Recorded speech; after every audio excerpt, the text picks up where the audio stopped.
Yesterday, the Apex community finally cracked the mystery of the Easter egg in the firing range. And like most things Apex Legends, I obsessed over it. If you're not aware of the Easter egg, you can watch my video from yesterday which details how to find the Easter egg. Anyhow, we learned a lot about the training bots that come alive with this Easter egg, like how every bot is equipped with its corresponding colored armor, gray bots have hemlocks, blue have peacekeepers, and the purple bots are equipped with an L-Star variant. After a lot of playing around, I wondered if that addition of these bots could signify whether or not bots would be coming to the main game mode for Apex Legends. I'm Jet Set Jamerson, and in today's video, I'll be testing every Legends ability interactions with the bots to figure out whether or not we'll be seeing bots in our games soon. Let's get into it.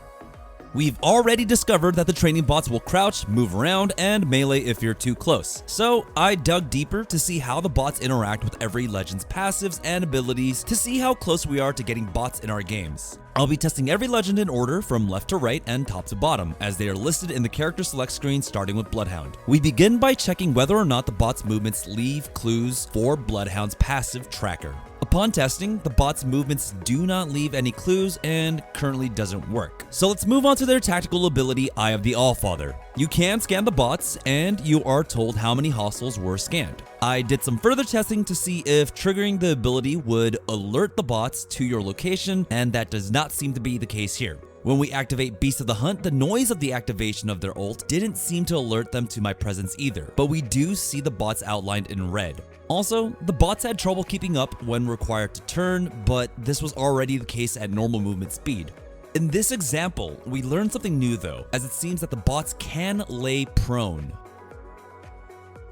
We'll be moving on to Gibraltar next. First, we test out his arm shield. It seems that at the right angle, bots will not register you through the arm shield. So without direct vision, the bots just lose track of you. This is the same for Gibraltar's Dome of Protection. As you can see here, as soon as we place it down, we lose all aggro from the bots. Next, I want to see how the bots react to the defensive bombardment. As you can see here, no effort was made to try and run out of the AoE of Gibraltar's ultimate, and the bots will just stand there taking damage. Next up, we have Lifeline. Now, we already know that we can revive training bots as we saw in the tutorials, so we can skip that, but can they be healed by the Dock Drone? I thought they would, as you have to heal a dummy in the tutorial and enemies receive healing from the drone, but this is not the case here. How about Lifeline's care package? The enemy bots do obstruct placement of the ultimate, but when pushed into the landing zone of the package, they are merely pushed out of the area and are not destroyed by it. Waiting around for a bit, the bots don't even try to retrieve the care package either.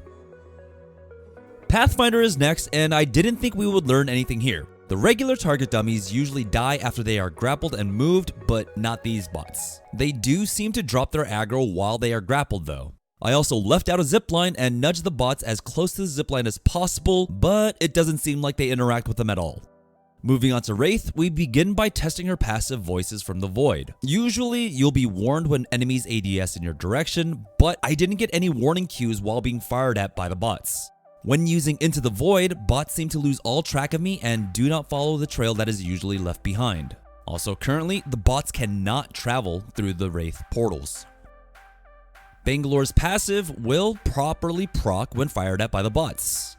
I was also getting random phantom procs of her passive while doing my testing, but that was probably due to the shared nature of the servers and the realms interacting with each other. When smoking off the bots, their vision is obstructed and they will not fire at you unless they're on the edges of the affected area. They also properly appear through a digital threat, and just like with Gibraltar's defensive bombardment, the bots don't make any effort to get out of Bangalore's Rolling Thunder. Next up, we test out Caustic, and at this point, I think we can see where this is going. Surprisingly, his passive does not work on the bots. When they're in the middle of this gas, you don't get any indicator of where they are. You don't see an outline of them. Unsurprisingly though, they don't attempt to move out of the gas at all. Their vision is affected just like with Bangalore smokes, and they will not fire at you when in the gas. They do seem to track you through the gas though. Moving on to Mirage, we really don't have to test his passive encore, so I started off by testing out the decoy, and the bots will attempt to shoot at his decoy, same for the decoys made when we use our ultimate. We learned here though that we don't receive any indication markers that Mirage's decoys are being shot at. With OCTANE, the bots have difficulty turning and keeping track of his movement speed when using the stim. With his ultimate, I tried throwing his jump pads directly on them, but it would immediately disappear. I thought this might have been some weird collision issue, so I tried punching a few into the jump pad. The jump pad gets destroyed once again though upon trying this. This could still be a collision issue similar to how jump pads get destroyed when used in quick succession repeatedly. This could also signify that maybe the bots aren't programmed to jump, but we already know they can be moved vertically with Pathfinder's grapple. Strange for sure, so I'll keep looking for ways to test this out.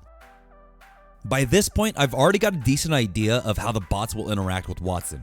It took some patience, but it doesn't seem like the bots work to avoid the perimeter security and will freely walk through them. I've also gotten inconsistent results on how they aggro the nodes and the interception pylon. As in our last example, you can see one of the bots shooting seemingly into the open air, but in the direction of our nodes. I've also had bots that will shoot and ultimately destroy WATTSON's interception pylon.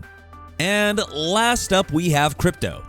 The bots are properly scanned by his drone, but it does not pull any aggro from them.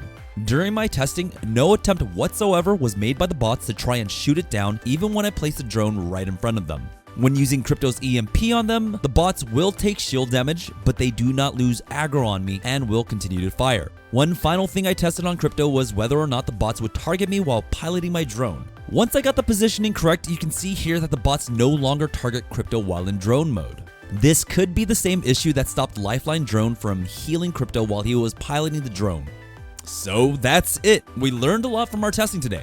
While I think we could see bots on World's Edge in the future, I think it's going to be a long time before that happens. There's a lot of work that needs to be done in terms of bot interactions with every Legend's abilities, but also programming each bot to play as those same Legends, not to mention programming bot pathing on such a large map like World's Edge. So what do you guys think?